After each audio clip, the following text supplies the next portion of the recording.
हमें हमसे ही शर्मिंदा करने की कोशिश है ये, किसी गैर की नहीं हमारे अपनों की साजिश है ये।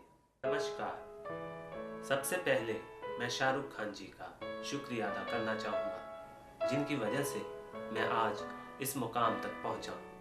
लोग मुझे जानने लगे हैं। कुछ हफ्तों पहले तक कोई मेरी तरफ देखता तक नहीं था। आज मैं आपको अपना नाम अंग्रेज़ी में बोलना सिखाऊंगा। आपका नाम क्या है? What is your name? मेरा नाम उल्लास है। My name is उल्लास। अच्छा बेटे, अब तुम बोलो, तुम्हारा नाम क्या है? मेरा नाम भारत है। अब अंग्रेज़ी में जवाब दो। What is your name? My name is India. बेटा, आपका नाम किसी भी भाषा में भारत ही रहेगा। भाषा बदलने से नाम नहीं बदलता। पर सर ये देखो,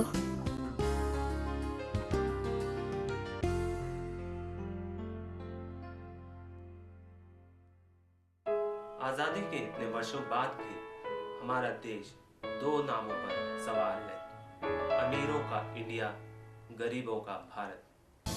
पिछले कुछ वर्षों से भारत के कई राज्यों के नाम बदले। बॉम्बे बना मुंबई, मद्रास बना चेन्नई, कलकत्ता बना कोलकाता, बेंगलोर बना बंगलुरु, मगर भारत आज तक पूरी तरह भारत न बन सका। हमारी राष्ट्रीय भाषा हिंदी का हाल हम सब जानते हैं। हमारे बहुत से नेता वोट हिंदी में मांगते हैं, मगर जीत जाने पर शपथ अंग्रेजी में खाते हैं। इसके बाद अगले चुनाव के आने तक हिंदी को हमारे हिंदी फिल्मों के अभिनेता नाम और शोहरत हिंदी से कमाते हैं, मगर समारोहों इत्यादि में हिंदी से कतराते हैं। Found it important enough for me to receive this achievement award. Okay, I just want to be really short and sweet. Good evening to everybody. I'd like to thank all the producers, the Producers Guild Award, for giving me this honor. It's really prestigious and it's really special because it comes from all my producers and the entire film fraternity. Thank you so much.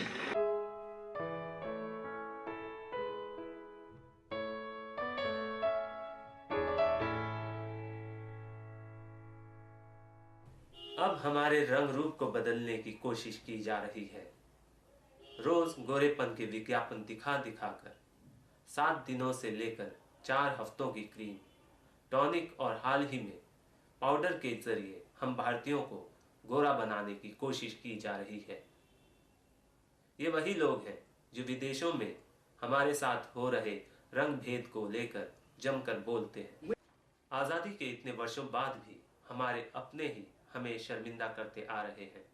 पहले नाम बदला, फिर भाषा बदली, अब रंग बदलने वाले हैं। हम में से कुछ भारतवासी अंग्रेज बनने वाले हैं। जब अंग्रेज ही बनना था तो हमारे अपनों ने आज़ादी के लिए अपने प्राण क्यों त्यागे? बातों बातों में मैं ये तो बताना भूल ही गया कि शाहरुख ने मेरी मदद किस तरह की। इमामी फेयर एंड हैंडसम, दुनिया के number 1 fairness cream for main. Shahrukh का विज्ञापन देखकर मैंने अपने चेहरे पर क्रीम लगाना शुरू किया और 4 हफ्तों में मैं गोरा हो गया।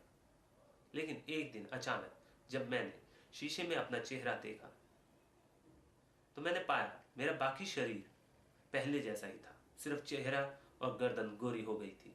तभी जॉन अब्राहम के विज्ञापन ने मेरी आंखें खोल दी। और स्किन के लिए रिजल्ट्स जो मैं मेजर कर सकूं, 2 टोन तक अधिक गोरा, वहां से यहां तक।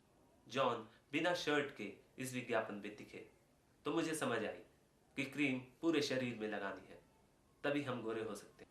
अब ये आप पर निर्भर है कि आप शाहरुख खान के विज्ञापन के मुताबिक ज़ीब्रा मैन बनना चाहते हैं, यानी 2 रंगों वाला प्राणी, या फिर जॉन अब्राहम के विज्ञापन के मुताबिक पूरा गोरा मैन बनना चाहते हैं, या फिर एक सच्चे भारतीय जिसे अपनी भाषा, अपने रंग रूप पर गर्व हो। सबसे चौंकाने वाली बात यह है कि हमारे संसद में बैठे सदस्य, हमारी मीडिया और यहाँ तक कि इन विज्ञापनों में काम करने वाले ये अभिनेता खुद भी मानते हैं कि कहीं ना कहीं ये विज्ञापन रंग भेद को बढ़ावा देते हैं, तो फिर इन विज्ञापनों को रोका क्यों नहीं जाता?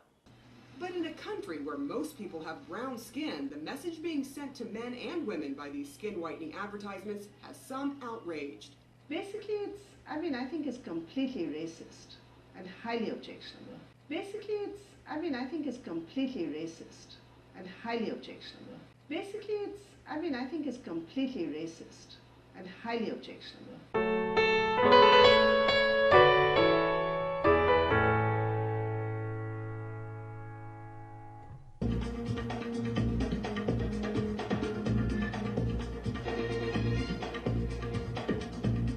Good evening and welcome to We the People. Is India a country of closet racists? Even today, are we obsessed with fair skin and are we biased against those with darker complexions?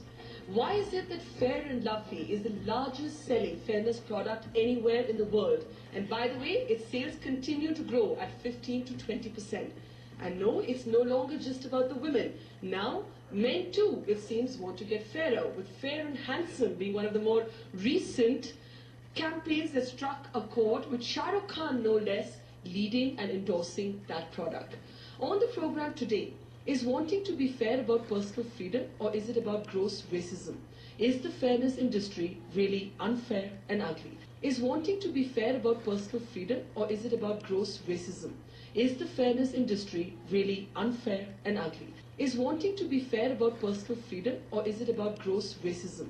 Is the fairness industry really unfair and ugly?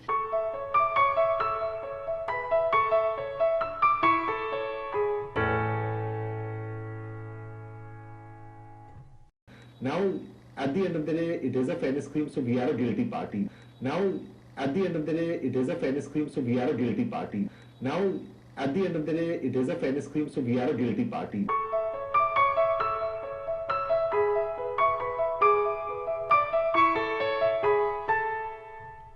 Which says fair and handsome, and I'm neither fair nor handsome. Which says fair and handsome, and I'm neither fair nor handsome. Which says fair and handsome, and I'm neither fair nor handsome. Which says fair and handsome, and I'm neither fair nor handsome. Which says fair and handsome, and I'm neither fair nor handsome. Which says fair and handsome, and I'm neither fair nor handsome. एक बात मैं और कहना चाहूँगा, जिस वक्त मैं शाहरुख खान जी की तस्वीर अपनी तस्वीर के साथ जोड़कर फोटोशॉप में देख रहा था, तो मेरा दिल जोर जोर से धड़क रहा था।